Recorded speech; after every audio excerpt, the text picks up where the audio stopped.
Hello, it's me, Ariza Gaming, and welcome back to another episode of Sandbox Showcase, the series where we talk about problems in Oxygen Not Included and how you can solve them easily and effectively. And today we're going to talk about the Alveo Vera, which is an interesting oxygen-producing plant that is found in the Frosty Planet Pack DLC in the Phlox biome. So compared to normal plants, you may have noticed a key difference already. Instead of producing oxygen directly, it actually produces lumps of oxalate. And the interesting thing about these plants is you feed them carbon dioxide from the atmosphere, and you fertilize them with ice instead of water. And then they produce these lumps of oxalate that it actually tosses around in these little bags of epithelium until a duplicant comes and actually harvests them. So when they harvest them, the oxalate comes out of the plant, and then it will actually start off-gassing. But until then, it won't off-gas. This means that the actual oxygen-producing efficiency of these plants is dependent on dupe labor, which is not really a good thing. But you can see here, the plant has spawned 36 kilograms of oxalate, which is rapidly evaporating into the air, and that's good. But yeah, what I want to talk about today with this video is I want to directly compare the Alveo Veras to other oxygen-producing sources, such as the Electrolyser and the Oxyfern. And I want to discuss if there's other circumstances where it makes sense to actually use these plants instead of the other aforementioned sources. Obviously, the key is you're feeding them with ice. If the environment is too cold, there we go. If the environment is too cold for liquid water, you are probably going to have to just use these. But does it actually make sense to, say, put them in a regular base and then have these plants checking around the balls of oxalate instead of your typical electrolyzer setups? Well, let's think about it. So, first of all, let's actually just put in a planter box, and we'll put a Alveo Vera in the planter box so we can see what it looks like when it's actually domestically planted. So here you go. Because it's a ice-fed plant, you don't need hydroponic farms for it, but this also means that we do actually have to supply the ice to the plant itself.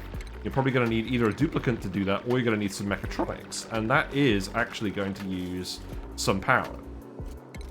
So we'll put in some extra carbon dioxide gas for these guys as well. The plants like a temperature range of between minus 80 and 0 degrees C. Obviously, any warmer than 0 degrees C, and you're not going to get ice.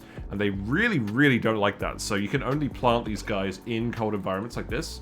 But you'll see it's growing in the carbon dioxide, and now it's achieving max consumption.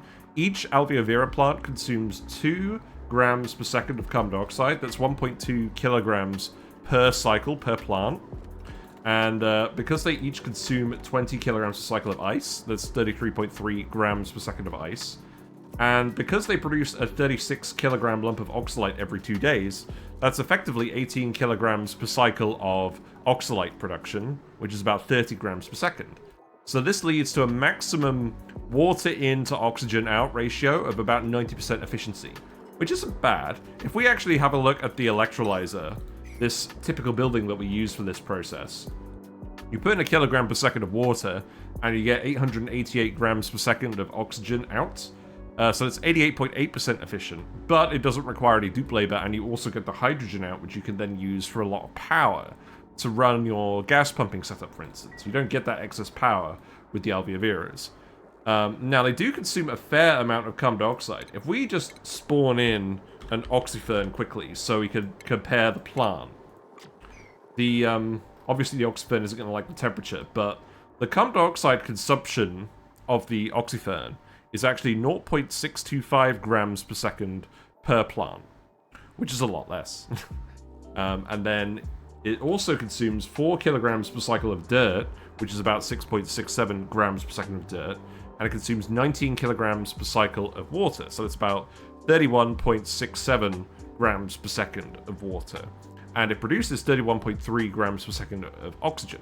So the water to oxygen efficiency of an Oxyfern is 98.6%, which is higher than the Alveo Veras. Also, no duplicant labor is involved with the Oxyferns. All you have to do is keep the temperature above 0 degrees and below 40 degrees, and make sure that the carbon dioxide is present and that the water is supplied with the pipe. Whereas you need dupes or mechatronics to support the Alveo Vera with ice. So, overall, this is beginning to look like the Alveo Vera is worse than the Oxyfern. However, there are 3 distinct advantages that the Alveo Vera has over the Oxyfern. First of all, you get the oxalate out And oxalate is a solid that is very convenient for your duplicates to move about. If you need gas pumps to get the oxygen into pipes for, say, atmosuits, you're going to have to let it sublimate anyways. But if you just want to move the oxygen, say, to a different planet or a rocket, you can move it as a solid. You can use the oxalate and just put it in the cockpit of your rocket and store it as a solid instead of pumping in hundreds of kilograms of gas, which is going to take a lot of power. Gas pumps are notoriously inefficient. And you can also use it as solid oxidizer for the rocket. So if you're doing a lot of space travel, oxalate makes a lot of sense. If you don't have Alveo Veras doing this, and you don't have dense puffs doing this, you're going to need a oxalate refinery, which is a building that consumes a very large amount of power. Like, let's actually just stick this down here. It consumes 1.2 kilowatts to produce 600 grams per second of oxalate. And that power could definitely be spent elsewhere in your base. And it also actually requires gold to input, which could be a big problem if you don't have a gold volcano or gold amalgam on your map. So sometimes having the oxalate is pretty handy, particularly for space travel, but also just for moving it around in bulk if you don't need it in pipes. The second key advantage of the Alveo Vera is that the seeds reproduce naturally. Whenever you harvest the plant, it has a pretty good chance of producing a seed. Because you harvest a plant every 2 cycles domestically, this produces a lot of seeds very quickly if your duplicate has a lot of farming attribute. So this gives you a lot of seeds that you can use for food for Pacus. If we actually have a look at Pacus in the database, and we have a look at seeds, they eat Alveo Vera seeds. So if you could find them on another planet, this could be a very good source of food for them.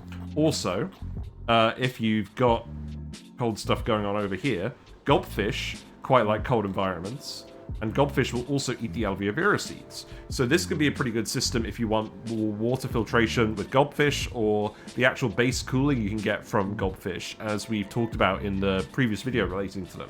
So they're a very good seed source, unlike oxyferns. You can get as many oxyferns as you want by duplicating the seeds, and we've done a video about that as well, but it is kind of cumbersome, and I don't think it's really the dev's intent. So yeah, bear that in mind. It's much easier to get a large population of Alveo Vera plants than a large population of oxyferns. And the third advantage of the Alveo Vera is because it's planted in a planter box and your duplicates harvested, it's actually eligible for use with the farm station. So if we actually just put a farm station over here, if you have a duplicate with the crop tending skill, they can turn fertilizer into micronutrient fertilizer, fertilize each plant, and then it goes down from growing in 2 cycles to growing in 1 cycle. And you still get the 36 kilograms of oxalate out. So this actually can increase the water to oxygen efficiency of the Alveo Vera up to a maximum of around 180%, which is actually really large. So this means that if you've got a farmer, you could potentially stretch out the water resources in your base further than you could with an electrolyzer or with an oxyfern. And is that worth the effort of all the duplicate labor and keeping the environment cold and potentially making all the ice? It's debatable, but it is an option for really stretching out your water sources. So yeah, we'll have a look at a build where we can sort of cool down water into ice and see how you might try and actually set up Alveo Veras on your non-frosty planets. Obviously, on your frosty planets, you're surrounded by so much ice, and you could reasonably feed these Alveo Vera plants for quite some time just off of the environment. There's so much ice, and you're not really planning on melting it because the entire asteroid is super, super cold. Like, if we look at this, like you can see, it's sort of around minus 20 degrees-ish at its warmest, and then it just gets colder from there. So the key outcome of this video, what I want to find is it worth setting them up on warmer asteroids to get more water efficiency out of your oxygen sources? So we'll have a look at that. But before we dive into that as well, there is one more thing I actually want to talk about. So there's another key difference between the oxyfern and the Alveo Vera. So if we actually go and put in a hydroponic farm here, let's just spawn an oxyfern seed. Let's just plant the oxyfern. Just to illustrate the situation. So, because the oxyfern is not a harvestable plant, when the atmosphere is not carbon dioxide. Like, say you planted too many plants and the atmosphere has all ended up as oxygen as a result of what you've been doing. So the plants are both stifled because there's no carbon dioxide in the air. We'll just wait a second for the plant to reset. Okay, so the plants are both stifled. In this situation, the Oxyfern won't consume any water from the farm tile because it's stifled. So this is good, you're not wasting water on that. However, the tile will still actually consume dirt while the plant is stifled. So if you're not keeping on top of your carbon dioxide levels in your Oxyfern room, you're going to be wasting dirt fertilizer on them. And there's not a lot of dirt per plant, but it is something to consider. With the Alveo Vera, you've only got the ice in here. You can see when the Alveo Vera is stifled, it's not consuming the ice from the tile. So you're not wasting any of that water in here. However, if you've got the alternative scenario where you've actually got carbon dioxide in the room, and the Alveo Vera, the oxalite is just hanging on to the plant, and it's not been harvested, the ice in the planter box will still actually get consumed. So this means your duplicants have to harvest these very regularly to make sure you're getting the maximum efficiency out of the plant. So when we do a bit more of a deep dive into the maths later on in the video, we're going to bear that in mind. 180% with a fertilized Alveo Vera is the absolute max efficiency you're going to get out, but in practice it could go as low as, say, 120% if your dupes aren't super quick about harvesting the Alveo Vera oxalite. But yeah, let's actually just build a quick setup where we're getting everything ready for the Alveo Veras in a controlled manner. And we're going to assume that you're doing this on another asteroid where you haven't necessarily got hundreds of tons of ice lying around. That's the whole point of this experiment. Because if you do, it's pretty easy, and you've probably seen me do this on Twitch before. So I'll see you in a minute. Okay, so we're back. We're on a typical Terra asteroid here, and this one has some Frosty Planet Pack biomes sprinkled in. So we've got some Alveo Veras over here, but there's not a huge amount of ice for us to mine for them forever. So we're going to try and set up the Alveo Veras in a controlled environment with some insulated tiles. We're just going to make these out of igneous rock. This will do. And we're going to see if we can get them working and then fertilize so that they're more efficient than the electrolysers in producing oxygen. So we're going to put a liquid in here that's not going to actually freeze in contact with stuff. So, I don't know, let's just put some brine in here. This will do. We don't need to be super elaborate about this. Let's just put in a little bit of brine. You can use bottle emptiers for this. This is absolutely fine. But again, you won't have to do this when the new update drops and we get insulated doors at last.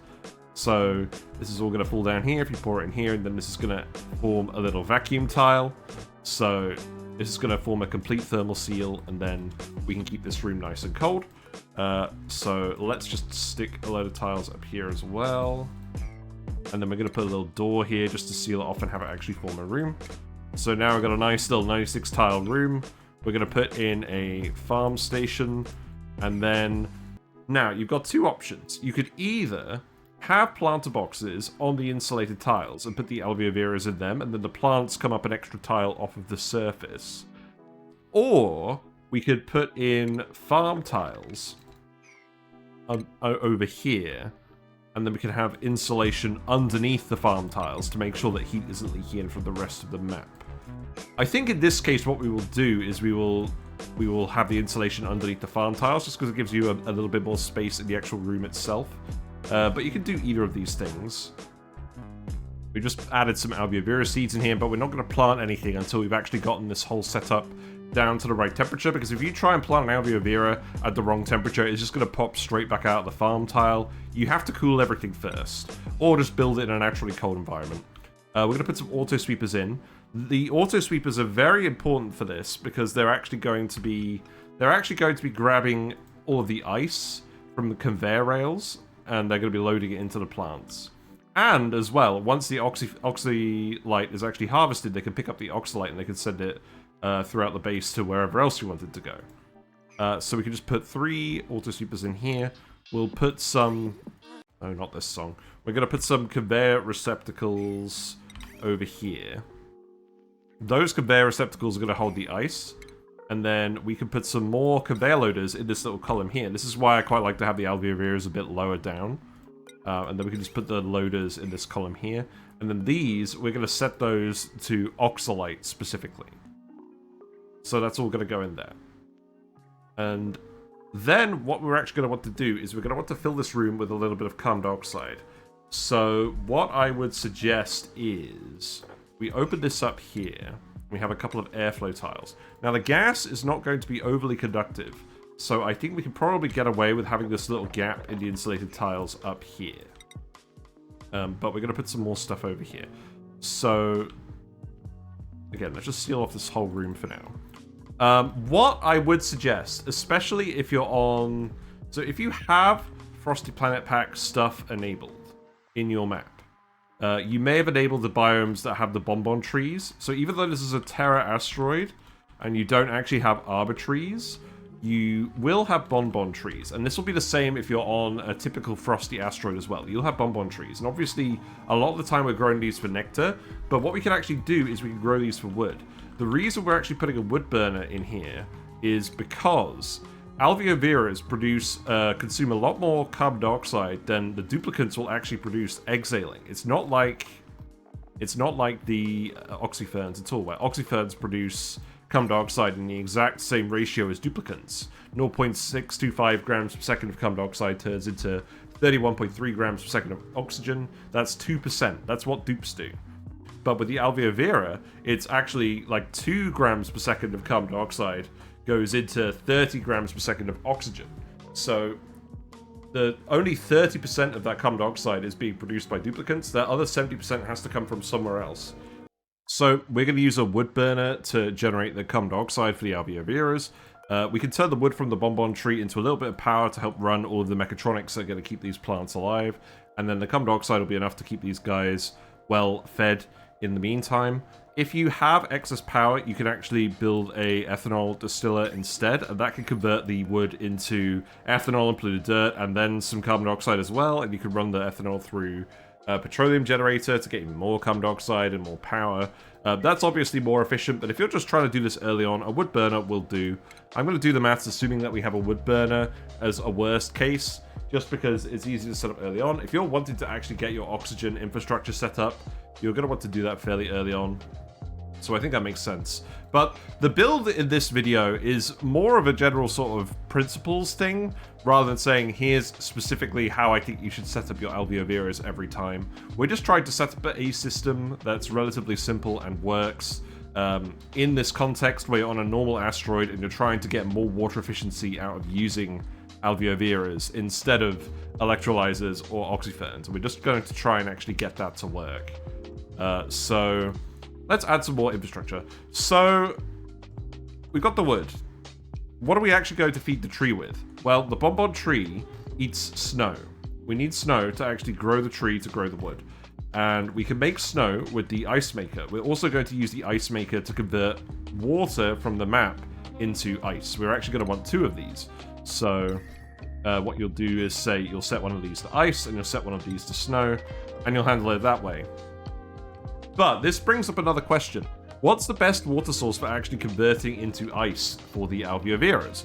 Well, it's going to be a cold water source, because otherwise, even though this deletes a good bit of heat, the throughput of this machine, the machine heats up by 16 kDTUs per second, but it deletes 80 kDTUs per second of heat from the water. We did a video about that previously. This building got buffed significantly as a result. So it's deleting 64 kDTUs per second of heat overall per building. But if you start off with hot water, it's going to take a lot more time to convert that 60 kilograms of hot water into 60 kilograms of minus 20 degrees ice. So hotter input water means less ice throughput, which means you're going to need more ice makers for the same number of Alveo Veras, which is going to increase, the power cost of your setup. So I would actually really recommend setting up Alveo Veras only if you have a cold water source available on your map. And that's going to mean a few different things. I'm going to suggest that you build one of these setups near a polluted water source. There's 3 geysers I'd sort of consider for this. The polluted water vent, the cool slush geyser, and the cool salt slush geyser. Now, the polluted water vent comes out at 30 degrees C, and it produces the most water. So this is pretty good. This means we have to cool the water by about 50 degrees C. And that's a fair bit, but it also means that we don't actually have to heat up the water on the way out. With both of these cool geysers, they produce the water at minus 10 degrees C, and they produce less of it. So you have to heat this up a little bit, because if you try and run cold, polluted water through a sieve, it's going to break the sieve, and you're going to end up with ice on the floor, which is not necessarily what you want. And if we just freeze the polluted water, you're just going to get frozen polluted ice. And same with the brine. If you freeze that, you're going to get brine ice instead of the regular ice. These Alveo Veras only eat regular ice. There's no variants that eat the different ice types, which would be nice to see, to be honest, but they don't exist. So I'm going to suggest that we're going to do this with a polluted water vent for now. But I'm sure you can set it up in your base to work by preheating the colder geysers, and that will also work, and they'll probably take less power consumption from the ice makers overall. But we're just going to do this with a polluted water vent. So I'm gonna suggest that you plant the Alveo Veras near your water source.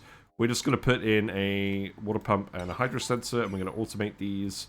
Building materials really don't matter for these sort of cold builds. We're going to set this to above 50 kilograms, just so that we're pumping in a power-efficient way. You don't want to be pumping little dregs of liquid out. And then, here comes the actual specifics of what we're doing.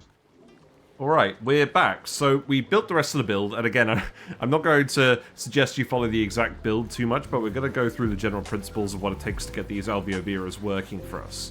So, we've got our wood burner that's burning the wood that's making the carbon dioxide to feed to these plants. We've got the bonbon tree planted over here. We've got some oil in here that we're just using as a conductive medium to make sure it's all cold. But we're loading the ice and the snow from the ice makers into this conveyor loader. They're not too conductive if they're just going along like this. So we're just dumping the ice and the snow in this room here. And then the snow is going to the tree and the ice is going to this conveyor loader. This conveyor loader is then just dumping all of the ice into the conveyor receptacles, but we're keeping it on a large rail just so that the ice can cool down this room passively. If it's just hanging out on the rail for ages, that's enough cooling to keep the plants cold, despite the carbon dioxide coming out of the wood burner being fairly hot. So that works out somewhat well. But the ratio of trees we've actually got here is slightly wrong. Because of 1.2 kilograms of wood per second being turned into 0.17 kilograms of carbon dioxide, you actually need about one bonbon tree for every 10 Alveo Veras or so. So that's what, one bonbon tree for every 3 or 4 duplicates that are breathing the oxygen from the Alveo Veras. That's not great. That means you're making a lot of snow instead of ice, and that's going into the tree instead of going into the actual oxygen. So that's reducing the efficiency of this whole setup quite a lot, unfortunately. But yeah, we're making those two products. The water from the polluted water vent is going into the sieve, and then that's getting dumped in here and pitcher pumped into the ice makers by the duplicants. Again, we probably actually maybe want a couple more ice makers for this many plants, but that's essentially what's going on. And then we just have a few oxalate sconces, so the duplicants can take the oxygen oxalate from the plants and just distribute it around the base as they see fit. You can do that, or you can use mechatronics and just have the oxalate on rails. We're storing all the oxalate in this little pool of water here just so that we can keep it and then allocate it for use as we want without it off-gassing without our notice. So yeah, that's what's going on here. And then if we look at the temperature overlay, so this room is being kept very cold because all the ice and snow is being stored in here, and that comes out at minus 20 degrees C. The room gradually gets a bit hotter as we get over here to the wood burner. But it still stays cool enough generally with the ice and the conveyor rail. You don't get too much water forming here, and the plants do behave. But yeah, if we speed up, you can see it takes a little bit of time for the plants to be harvested. We've got 4 dupes that are just working around here. Gosman is doing all of the actual fertilizing. And then if we go to each of the plants, Gosman's a fairly low-level farmer. Most of the plants are farmer's touch, but some of them don't. So you may need more than one farmer to keep a room like this with the farmer's touch buff. And the farmer's touch buff is what is actually making these things more efficient than than Oxyferns. So that is actually relatively important. So you can see from what's going on here how much dupe labor is involved. We've got 4 dupes that are kind of just working on this sort of non-stop, and they're not quite getting everything super efficient because the plants have some downtime where they're wasting ice while they're just tossing the ball around. And while it looks very cool, it just isn't very practical. So, from a mathematical point of view, you can expect the peak efficiency not to actually be replicated in-game unless you have loads of dupes. Although, here's a fun fact. If you have the Prehistoric Planet Pack DLC, you can actually put a lum... No, not a... not a friggin' carbon dioxide vent. Okay, well, whatever. You can put a lum in here, and the lum will actually go around and stomp the ground on the Alveo Veras, and then that will harvest the oxalate for you. So having a lum, if you have a lum or two, like possibly just even a wild lum, their body temperature starts off quite high, and they can live at pretty much any sort of practical temperature range, and they're not going to be very conductive with the carbon dioxide in the room. So it can actually be somewhat practical to have it like that, with the lums doing the harvesting for you. But yeah, let's talk maths for a bit while we're just having a look at the Alveo Veras in action with the duplicants. So if we're looking at duplicants worth of oxygen, and you're getting that through Alveo Veras, that's going to end up being about 6.66 grams per second of carbon dioxide, plus about 111.1 grams per second of ice to produce 100 grams per second of oxalate. This is assuming they're not getting fertilized. So that's about 4 kilograms per cycle of carbon dioxide, and about 66.7 kilograms per cycle of ice for 60 kilograms per cycle of oxalate. So the bonbon tree consumes 100 kilograms per cycle of snow and produces up to 83.3 kilograms per cycle of wood if all 5 branches are being harvested. And again, this depends on your dupes harvesting those branches quickly as well. If they're not getting on that right away, you're getting less wood out of each tree. And this wood can be burned into about 11.8 kilograms per cycle of carbon dioxide.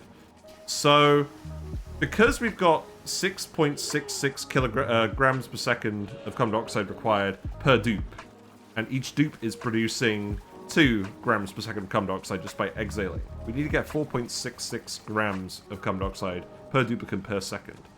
And if we're getting that out of the bonbon trees being burned, because we get only 11.8% of the snow we put into the tree out as carbon dioxide, this means we actually require 39.53 grams per second of snow per duplicant just to go into the bonbon trees. So as I was saying earlier, that's actually causing a significant amount of inefficiency. Obviously, if we're pit planting our trees, we don't have to pay that cost. But then you might as well say, well, why aren't we just pit planting the Alveo Veras? But all in all, if we rearrange the sort of maths, we actually get it to about 2 grams per second of carbon dioxide from the dupe, plus 150.64 grams per second of ice and snow in total, leads to about 100 grams per second of oxalate. So getting the carbon dioxide from the tree in this case is actually reducing the efficiency down to about 66.4%. And it might actually even be even lower than this if the duplicants aren't harvesting the Alveo Veras right away, and if they're not harvesting the bonbon tree right away. We should also bear in mind the actual power cost of running the ice makers, and obviously we're offsetting some of the power with the wood burner in this case, but you're still spending a lot of power on these things. They're 240 watts each. So because we're cooling 60 kilograms of water in each ice maker, and we're cooling it by 64 kDTUs per second, or the ice maker's removing that much heat from it. Net. Because the ice makers are suspended in the pool of the actual water that we're cooling as well, bear that in mind. The actual total heat removal is about 5,000 kDTUs, and it takes 78.4 seconds for each ice maker to delete that amount of heat. So in essence, each ice maker is processing about 0.766 kilograms per second of water for 240 watts. So all in all, that's about 313 watts per kilogram of water that's being handled by those. And remember, we could then balance that with the oxygen efficiency of the plants in converting that water into oxygen. So overall, if we look at that, you have about a 47 watt cost per duplicant for this oxygen that you're getting from the Alveo Veras from running the ice maker. But then also bear in mind that the wood burner produces the watts as well. So you can actually offset about 8 watts per duplicate from that. So you get a total power cost of 39 watts per dupe-ish from running the ice makers and accounting for the wood burner producing the power in this case. So if you compare that to the 100 watts per duplicate you actually get from the hydrogen from the electrolyzer, that's obviously not very good. And then the Oxyfern is completely power neutral, apart from the pump that you're using to pump the water into the plants. But that's not that high either. And bear in mind, we've got the liquid pumping cost here as well. So I'm just going to ignore it. I'm going to assume that we're going to have water pumping costs in all cases for these guys. So we're just not going to include that in the maths for any of our water sources that we're considering. So in summary, the hydrogen generator is like a net of plus 100 watts, plus 150 if you actually tune it with microchips. The Oxyfern is 0, and then the Alveo Veras is about minus 39 watts per duplicate. So that's not great. If we add the fertilizer in to the maths, then effectively what happens, because each plant is growing twice as quickly, they actually only require half as much carbon dioxide as well. So the maths becomes, each plant converts 3.33 grams per second of carbon dioxide and 1.66 grams per second of fertilizer, along with 55.5 grams per second of ice into 100 grams per second of oxalate. Because the oxalate is being produced twice as fast. But if we factor in the cost of the carbon dioxide from the tree, the excess carbon dioxide in this case is 1.33 grams instead of 4.66. So that only requires 11.26 grams per second of snow going into trees for each duplicate's worth of oxygen. And then the effective cost thus becomes 2 grams per second of carbon dioxide, which the dupes exhale, plus 66.82 grams per second of ice and snow in total, leads to 100 grams per second of oxalate. And that's an efficiency of about 150% in terms of water to oxygen. So that's pretty good. And then, again, because we're not having to actually produce as much carbon dioxide when these plants are fertilized to get the oxalate out, we don't have to run the wood burner as much, and we're also just not generating as much, taking up as much power running the ice makers, because we're using the water more efficiently. So all in all, there's about a 2 watt offset from using the wood burner per duplicate, and then the total power consumption drops down to about 19 watts. So it's about half what we had before, which is what we would expect. So that feels pretty tempting. But again, there's a lot of labor going on here. The plants aren't necessarily getting harvested right away. Obviously, if you have a lum helping out, that's really helpful. And it looks like, actually, most of these plants are getting farmer's touch now, but not all of them. You do need a fairly large number of farmers, and at least some duplicates coming around to harvest these. I think it's fairly reasonable to say you might see, say, like a 20% loss of efficiency just from duplicates, like, not fertilizing everything, like, immediately, and then not picking up everything immediately. Because you've got some time between when the errand is actually generated and when something happens, even if the lum is on it. Even if you do have the Prehistoric Planet DLC, and you manage to get a lum. So, what's the point of all of this? Because I've just been throwing numbers at you guys now for a while. Basically, what I'm trying to say is, if you can make sure that the Alveo Veras are getting harvested as soon as the oxalate is being produced by the plant, then the efficiency gain from fertilizing is pretty good. Especially if you have a bionic duplicate with maxed out agriculture attribute fertilizing. The farmer's touch will last for 5 cycles per plant, in which case the amount of errands needed to apply fertilizer compared to harvesting the oxalate is relatively low. And at that point, I think it becomes practical. But that's a lot of hoops you need to jump through. You need to be able to produce fertilizer. You need to have a proper farmer duplicate to apply the farmer's touch consistently. You need a cold water source so that you can produce the ice for the Alveo Veras power efficiently. And the warmer the source of water, the less efficient that's going to be as well. So I think you would have to have like at least a polluted water vent, and preferably a cold source that you preheat a little bit, just to actually get this off the ground and working. You want an extra source of carbon dioxide. If that's trees, that's going to cut into your water efficiency a fair bit.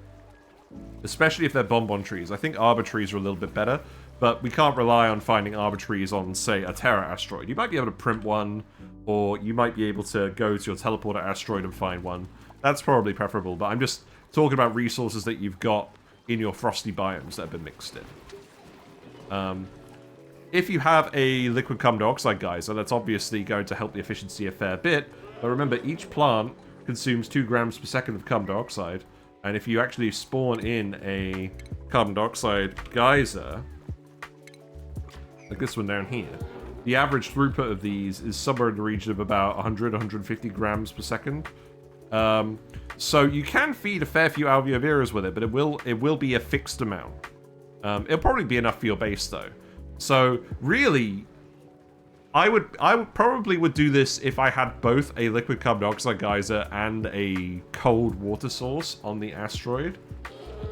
I think then I would be tempted to do it.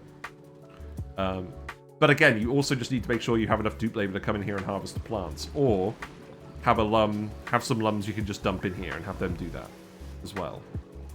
Also remember, you don't want the carbon dioxide pressure to get too high in here, because the plants will overpressurize at 10 kilograms per tile. So I would recommend putting a few things in here. I would actually recommend putting in a let's see, a gas element sensor that detects carbon dioxide. So if it doesn't detect carbon dioxide, then this thing will run. So put the NOT gate in here.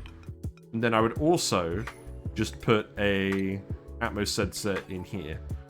So I would set this to say, send green signal if below, I don't know, like, probably popped eardrums pressure, right? So let's say 2,500-ish. And then we'll put an AND gate in here. Wait, how about just something like this? I'm not gonna pretend this is gonna be super neat. If we set something up like this, then that will ensure that we don't flood the room with too much carbon dioxide, in case you have too many trees producing too much wood, which is definitely not the case over here. Oh, before we go, I actually have one more thing to talk about. So, if you have access to Grubgrubs, say you're on a Terra asteroid and you have a wasteland biome and you can get Grubgrubs going and you're ranching them off of, say, a sulfur geyser and the Sweetles are turning the sulfur into sucrose, then you can actually get Grubgrubs to come in here and pollinate the plants as well, give them a little Grubgrub rub. And then if we actually have a look at this Alveo Vera has the plus 50% growth speed bonus from the Grubgrub, as well as the plus 100% bonus from Farmer's Touch. So the plant will actually grow now in about 0.66 cycles. So this lets you get even more oxygen efficiency out of your Alveo Veras in terms of water, ice in to oxalate out. This makes a big difference. I'm not going to include it in the overall maths because I feel like it's kind of a bit of a stretch. You've got so many moving parts going on now at this point. But if you're really, really keen to just eke as much oxygen out of your water as possible, definitely get some Grubgrubs in here. You can just add the wild ones in here, and provided you're not crowding the room, they'll just lay more eggs. That might actually do if you have a relatively small base and you only need so many Oxyferns, you only need so many Alveo Veras to actually run your base. It might be enough just to take any wild Grubgrubs that you manage to get, put them in the room, possibly add a lum if you get them from the printing pod, and this actually makes the operation go a lot more efficiently. So, but yeah, those are my overall thoughts on Alveo Veras. Is it practical to use them on a map where it's not actually a completely frosty map and you have hundreds of tons of ice just waiting for you? The answer is kind of, but ideally you want a liquid carbon dioxide geyser so that you don't have to run a wood burner and lots of trees that are consuming your snow to get the excess CO2 that these plants need. And you also want a cold water source so that you can run your ice makers fairly power efficiently to actually get the ice that you need to run the Alveo Veras. And you also need a good farming attribute duplicate to apply Farmer's Touch to all of these. You need to be able to make a fairly decent amount of fertilizer because, again, you're applying the bonus to each plant, and the plants grow pretty quickly, so you are going to have to be making a lot of fertilizer. We've actually run out in this case. But if you have all of these things, it is technically more water efficient to run Alveo Veras in this environment than running, say, Electrolysers or Oxyferns. But it does take a bit of power. Remember, when you're running the Electrolysers, not only is it easier with the spawn build, where you just submerge the Electrolyzer and just let the gases separate out, and then use the hydrogen generators and tune it with microchips. That's much more power efficient. It's also much simpler and less prone to breaking, because you've got a lot of temperature management you've got to do with the setup over here. This setup definitely isn't perfect, but you need to have something where you can ensure that the trees stay cold, and the ice goes over to the Alveo Veras, and then the hot carbon dioxide isn't overheating the plants. You can get it to work, but it's quite cumbersome. It requires a lot of duplicate labor, and if the duplicate labor isn't really up to snuff, the water efficiency of the whole setup drops a lot because the ice is being consumed while the balls are being juggled by the plants. I mean, generally, electrolyzers are easier. You want the excess power for other things. Even just duplicating Oxyferns, even though it's not quite as water efficient, it's just so much more straightforward that you don't really have to worry so much. And you can actually hook up Oxyferns with hot water sources if you want. Put it in insulated pipes and just air condition the area. And the Oxyferns can handle that like most plants. So that can work. But you absolutely can't get Alveo Veras to work with hot water sources, because you just take forever to actually cool down the ice. So yeah, those are my thoughts on Alveo Veras. Let me know how you like to use them in your games. Have I missed anything that you feel like I should have talked about? I feel like I may have missed some stuff, but I just wanted to cover this topic because it's a cool plant. It has some cool mechanics, and I figured it was worth just rambling about today. But I hope you've enjoyed this, and we will be back. We'll be back fairly soon with more Oxygen Not Included. I'm very much looking forward to the update, the quality of life update that's coming out towards the end of November. We will have a proper look at that because they're adding a load of new critter variants, and in fact one of them is actually a lum variant that poops algae. So maybe the lum is going to take it upon himself to outclass the Alveo Veras yet again. But I don't know, it's always nice to have more options in this game, and it's very much an interesting design exercise in seeing, are there cases where it's worth doing the more obscure method than just doing the tried and true technique? And it's worth thinking about these things. So yeah, take care everyone, and I'll let Whiskers see you out. Bye for now. Whiskers sends thanks to the following Twitch subscribers and YouTube members: 999999999, Ayla Ivo, Balance, Quantum Zari, Stinger's Playground, Sweet Danger Kitty, Uglavisk, User 4101, Christian Nielsen 9363, Mark Miller 5161, and Xantiphon.